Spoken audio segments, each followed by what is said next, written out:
All right. It is 6:45 p.m. on July 16th, 2026. We are going to call our regular session to order. First, we're going to have the invocation, and then the Pledge of Allegiance and the Texas Pledge. Councilman?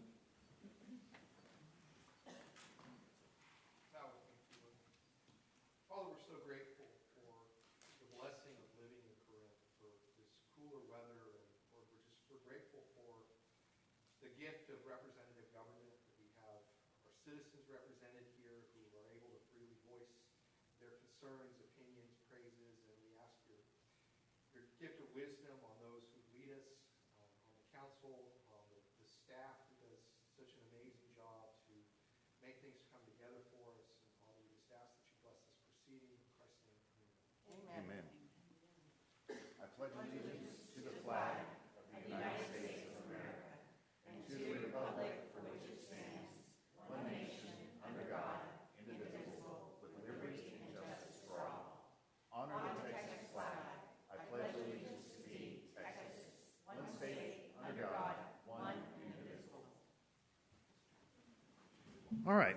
Next section is citizen comments, and we do have somebody here that would like to speak in citizen comments. So that being the case, please limit your comments to 3 minutes.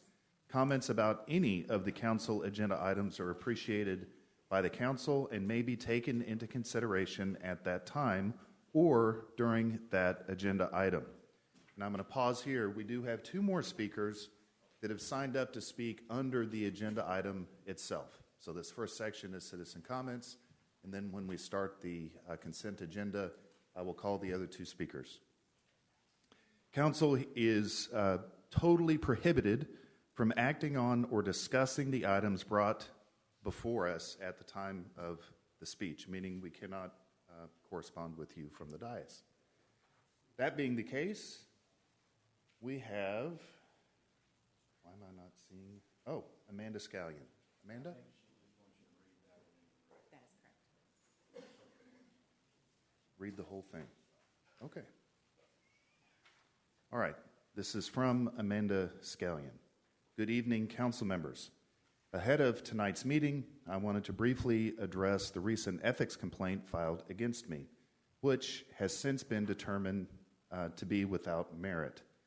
For many years, I have proudly volunteered my time serving the city of Corinth, including as chairman of Keep Corinth Beautiful and currently on the ethics board.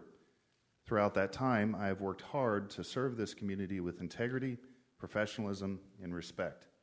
The allegations made against me claimed I possessed insider knowledge regarding a separate ethics complaint. That allegation was unfounded. My public comment regarding the waste of city resources was based solely on publicly available information, including statements that the complainant herself posted on social media regarding her intent to involve the police over a missing political yard sign. Unfortunately, despite the dismissal of the complaint, the continued personal attacks, false statements, and online harassment directed towards both myself and a member of this council have persisted. This pattern of behavior is damaging, divisive, and will likely continue to consume valuable city time and resources. I respectfully ask the council to consider whether this type of conduct reflects the professionalism and character expected of someone representing the city of Corinth in any official capacity. Regardless of political differences, public discourse should be conducted with honesty, respect, and accountability. Thank you for your time, and thank you for your time and for your continued service to our community. Unfortunately, I will not be able to attend tonight's meeting in person, but would like to request that this be read into the record under the public comment. I have submitted a public input form with the city secretary and have included her in this email as well. Respectfully, Amanda Scallion.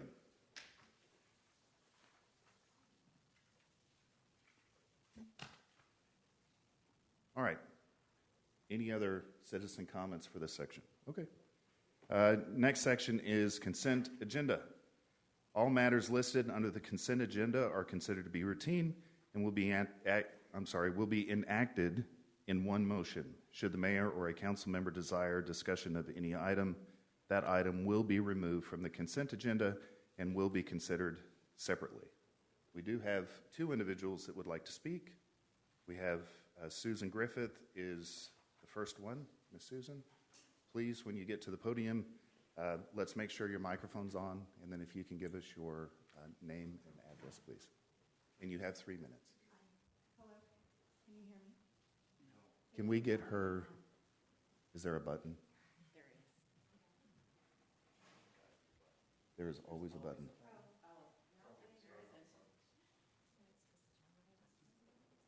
Hello?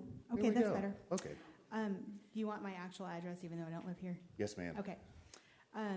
Susan Griffith, 2351 4010 in Decatur. Former resident of Corinth, though. Council members, the City of Corinth's Ethics Code already recognizes that the ethics process should never be used to defame or harass political opponents or advance personal grudges. It even defines frivolous complaints and prohibits them. Those are important safeguards. The question is whether those safeguards go far enough. Today, there is a practical deterrent to repeatedly filing complaints that consume taxpayer-funded staff time, legal review, and public resources. While the code allows frivolous complaints to be identified and dismissed, it does not provide a meaningful mechanism to recover the cost imposed on taxpayers or to consider repeated abuse of the ethics process when making appointments to city boards and commissions. If we truly want to protect public trust, as Section 39.04 requires, then accountability should extend to everyone who participates in the ethics process. Citizens should always be encouraged to bring legitimate concerns forward, but repeated bad faith abuse of the system should have meaningful consequences. I would encourage the City Council to consider amendments that allow recovery of reasonable costs incurred in defending against complaints found to be frivolous or filed in bad faith, and to consider whether a demonstrated pattern of filing complaints determined to be frivolous or in bad faith should be a factor in appointments or continued service on city boards and commissions. Those entrusted with public service, whether elected or appointed, should be held to the same standards of integrity, objectivity, fairness, and respect for the public trust. In conclusion, Corinth's Ethics Code correctly recognizes that the complaint process should never be used to harass, defame, or pursue personal grudges. My recommendation is simply to give those principles meaningful enforcement so that the integrity of the ethics process is protected for everyone, including the taxpayers who ultimately fund it. Thank you. Susan Griffith, former citizen of Corinth. Thank you, Ms. Griffith. Thank you. Our next speaker is Kimberly Couch. Are you here? Please come forward. And again, we'll start your 3 minutes once you give us your name and your address. Okay, my name's Kimberly Couch. I do have a confidential address, but it is in Corinth, Texas. I was just wanting to speak on agenda number 4, the item number 4 for the street cleaning. This is an issue that has come up a few different times over the years. It came up several years ago within our neighborhood. Many of us were unaware that this was a practice that was still being done because we hadn't seen any street cleaners in our area for several years. We made contact with the city of Corinth, and for a brief period of time, we did get street cleaners down our street. On the agenda tonight, we see a renewal of a contract with the street cleaning. And again, it's been a few years since we have seen any of the street sweepers down our street. I don't know if it's because we live in a cul-de-sac. I don't know if it's because of the sheer number of cars that park in the roadway now. We're fortunate that the trash people can get through to collect our trash weekly because of the number of cars in the roadway. So unless we're going to have a complete refresh and cars are going to be just completely removed from the roadways, I would like, along with some neighbors of mine, to put input that we do not renew a contract for street sweeping because it is not something that all of the city actually gets access to. And there's been argument that it's not really cleaning. It may just sweep the mess back into people's driveways. But we are, at this time, against renewing a contract for the street sweeping. Thank you. Thank you. I'm going to check one more time. Ms. City Secretary, do we have any last minute No, sir. submissions? Okay. All right. So that being the case, I'll be looking for a motion on the consent agenda. Mayor, I would move to approve the consent agenda as presented. Second. Okay. Let's vote.